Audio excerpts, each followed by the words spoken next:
Welcome back to Tutorials Point. In today's video, we are going to learn how to delete your Hago account. Before starting, you can subscribe to our channel for more videos and updates. So let's get started. As you can see that I am already logged in and this is my profile's home page. So to simply delete your Hago account because of any of the reasons, all you have to do is tap on this Me option on the bottom right corner of the screen. This will take you to your own profile and you can see you do not have any of the options of delete account. Simply tapping on settings below in white French would also not give you any of the option of delete account. So I'll tell you the trickiest way to do it.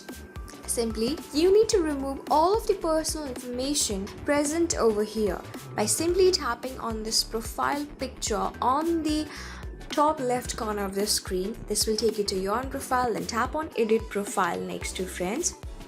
Here you can go and change all of the details of yourself. Tap on nickname and you can randomly delete your nickname and put any of the random nickname and tap on this tick option on the top right corner of the screen. Same with the birth date. You can keep any of the birth date which is not yours, birth month, and then the birth date along with the year, and then tap on this confirm option next to cancel when you're done.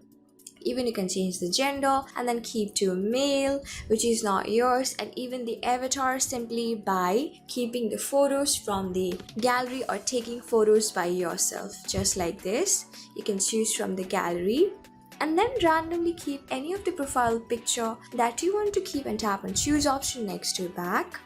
When you're done with all of the random filling of your personal information, removing your original, all you have to do is tap on this OK option on the top right corner of the screen. You can see that your profile has been modified, and if you want to save it before you exit, you can tap on save. If you want to save the very new details that you have filled, tap on save option just next to do not save. You can see that you have successfully submitted all of the informations, and tapping on your profile back again, you can see that all of your random personal information has been filled. That means your original profile has been vanished. So this is how you do it. This is how you delete your Hago account, by deleting all of your personal information. So I hope this video was really helpful for you and I was able to help you. I'm going to see you in the next video. Till then, keep calm, stay safe, and goodbye.